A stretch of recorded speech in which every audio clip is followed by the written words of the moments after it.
Welcome to another episode of Will It Work?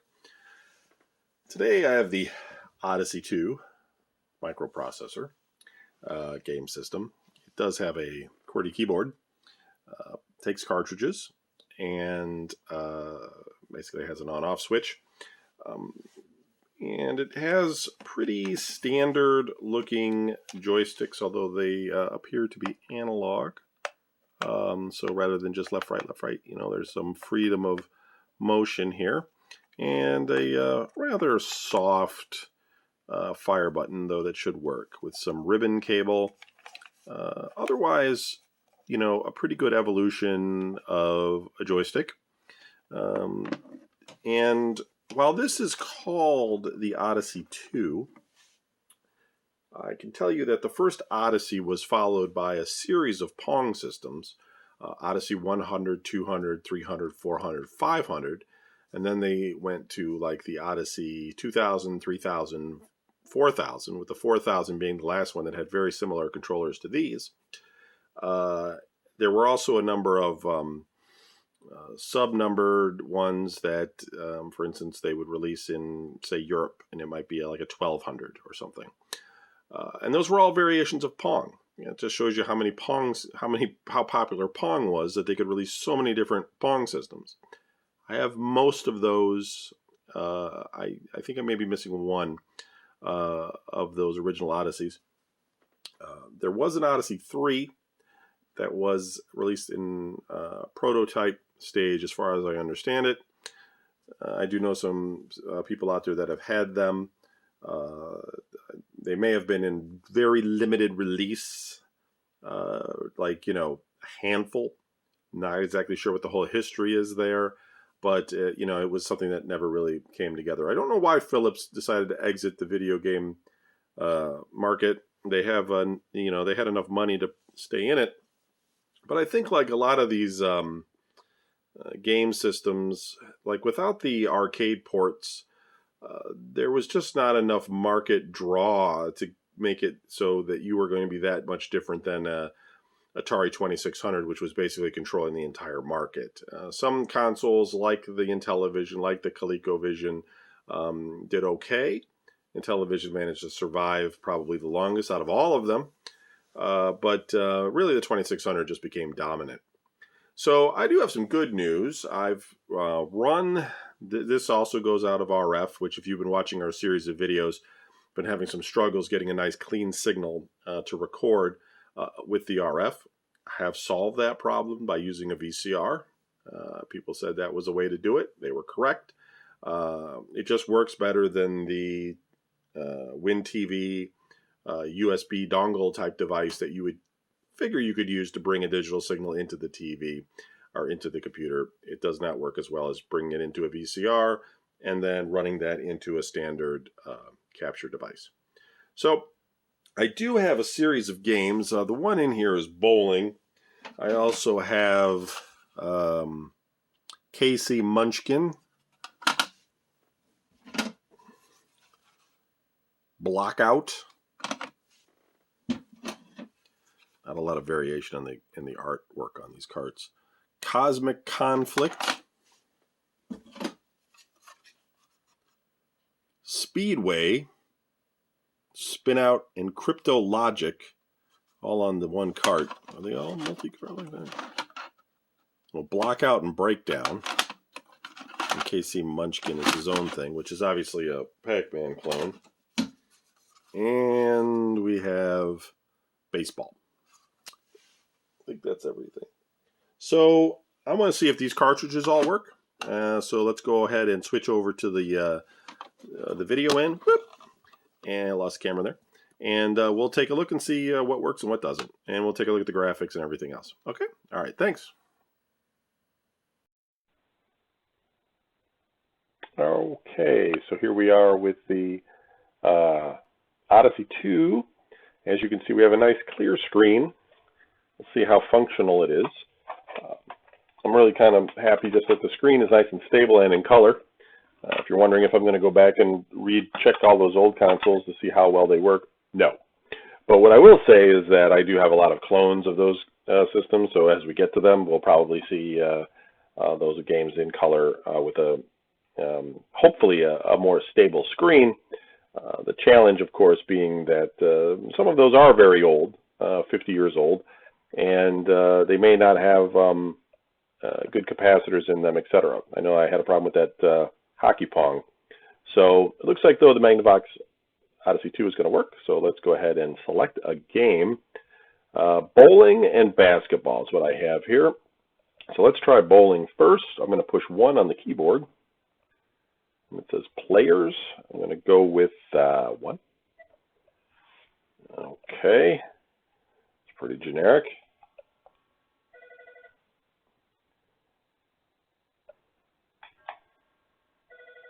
Oh, whatever. What? This is what you had to do back in the day. This was it. Come home from a hard day at work. Want to sit down, play some video games. This was your choice. This is what you got to do. Really, I wonder if I can put some, let me try using the, so I'm just pressing the button here. Let me try putting some hook on the ball with the controller. I don't know if that's a thing. Let's try it. Oh yeah, it does. Look at that. Well, that's interesting. I feel like you kind of have to hook it if you're going to get like a strike, you know? Whoa. So you can hook it while it's moving. Yeah, so I mean, you know, this has some finesse to it, I guess. Okay, so then I'm going to hit the reset button. Takes me back to select the game. Let's go ahead and try basketball. 1 player. Really? That can't be right. No, that's not right. It's like some advanced version of bowling. Basketball. Press 3. Oh, okay. 3. There we go. Wow. Oh, the game just starts. I got the ball. Going for it. Oh. Woo! There's not a lot going on here.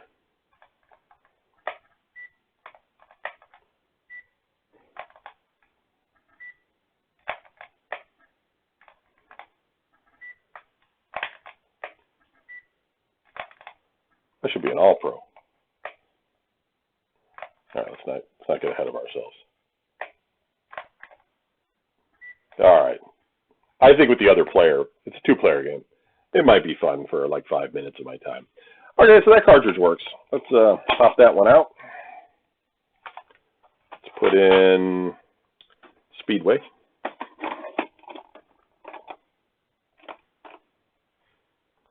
That looks like it's going to work. Press 1 for Speedway.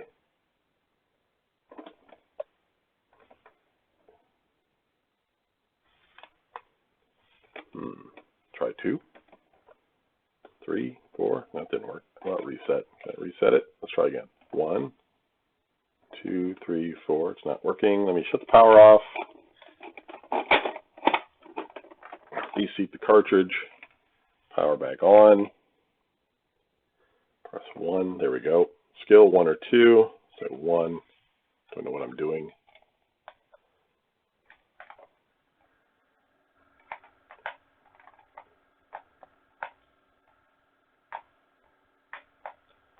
This was racing back in the day.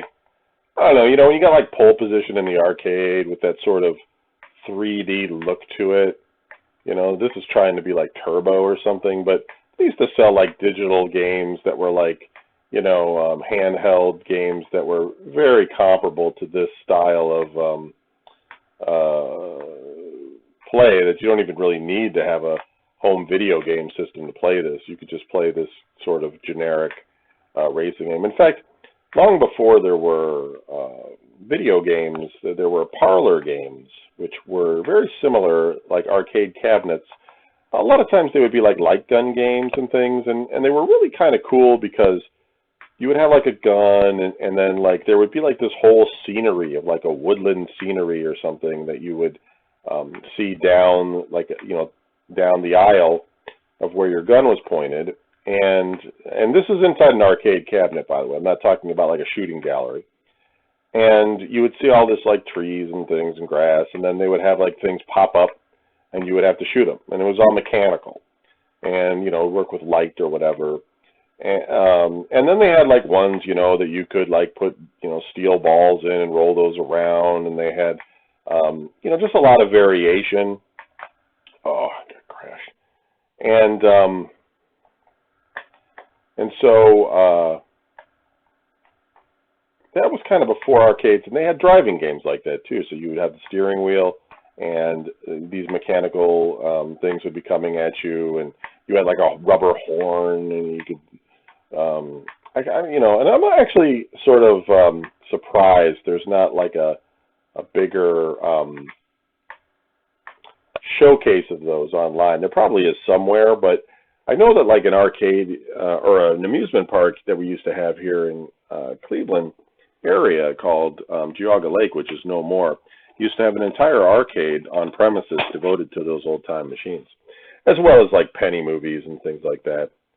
I'm sure Spin Out and Crypto Logic probably work, so I'm not going to check those out. Let's try another game here. We'll just look at baseball and make sure it works. We won't play it.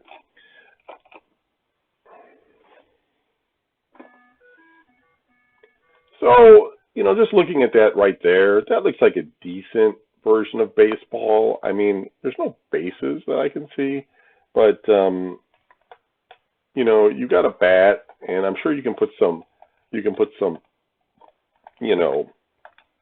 different aim on it, and there's different players on the board. It's pretty good. There's a lot of 8-bit baseball. I mean, we looked at one earlier with the RCA Studio 2. That was what like nightmares are made out of. I mean, this is color, keeps score, has a whole bunch, has people out in the field. It's pretty decent. See if I can just hit the ball once. I don't want to play a game. I just want to see what happens when he runs the base. Yeah. So, whatever. Way to spend your afternoon. Play some baseball. Okay, so that works. I'll tell you though, these Odyssey 2 games, at least these first party ones, are a little underwhelming, I just want to say. This one's KC Munchman. This is by Knapp Consumer Electronics Corp. So not made by Magnavox / Philips. Woo! That doesn't look good. I'm amazed it even turned on. It's kind of crazy. There we go. Oh, what, I die already? Jesus, give me a chance, people. I gotta use the other controller? Oh, yeah. This is weird. It's almost like, I mean, it's totally a Pac-Man ripoff, but it's like moving dots, which was entirely different. Oh, jeez. Do you ever wonder, too, like there's more than 3 lives here, but you ever wonder, like, who came up with that, like, 3 tries was enough for a video game? Like, what was the, why not 4 tries? Or why not 2 tries? Or, really, you're trying to make money off of a quarter, right? So why not 1 try? When you want another try, you put in another quarter. Seems to me that would be the way you would want to do it. But I don't make the rules. Let's see what happens. Let's see if the boards change. I'm going to say no. I'm going to say it's pretty much the same thing all the way around. Very little variation. Okay. KC Munchman. Not Pac-Man is what that is. Press 0 through 9. I guess you can make some variation, though, on how you choose the different levels. I'm sure that's not terrible if you were into it. So you got Blockout and Breakdown. This is definitely going to be a kind of Breakout clone. Look at that craziness.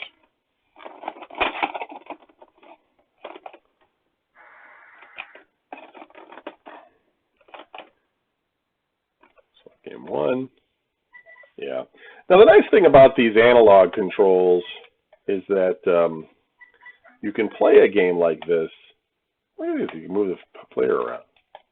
What's this about?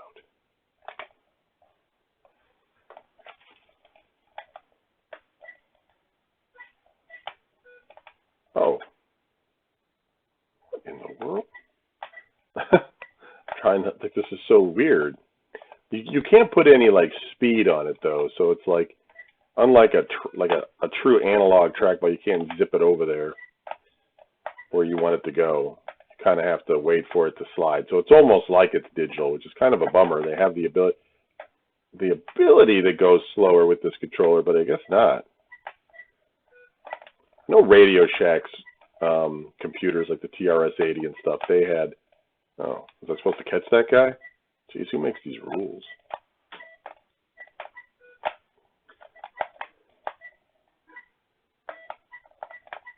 Where'd that green guy come from? It's weird.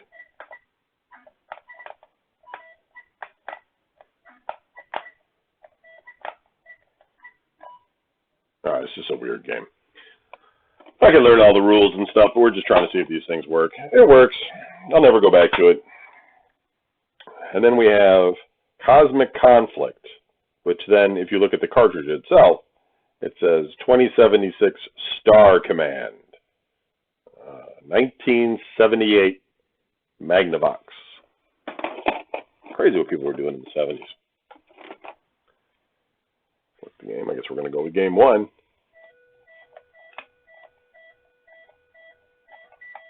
Oh, I'm fighting TIE fighters. Oh, what? I die? Oh, my God. Can I get this?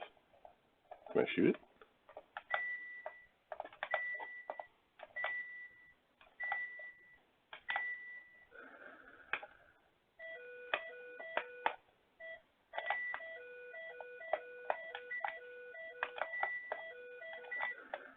It's really weird. It's like kamikaze TIE fighters. Oh. It's like if they leave your field of view, they're just gone. Like there's no memory to remember where it is. It's like if it was in your field of view, it's history. This is a terrible game. It's probably somebody's favorite game out there. It's my favorite game, man. You don't know what you're talking about. Well, that's all the Odyssey 2 games. So the Odyssey 2 works. It's a keeper. And we're going to keep it and move on to the next one. So thanks for watching, and hooray for color graphics. Woohoo!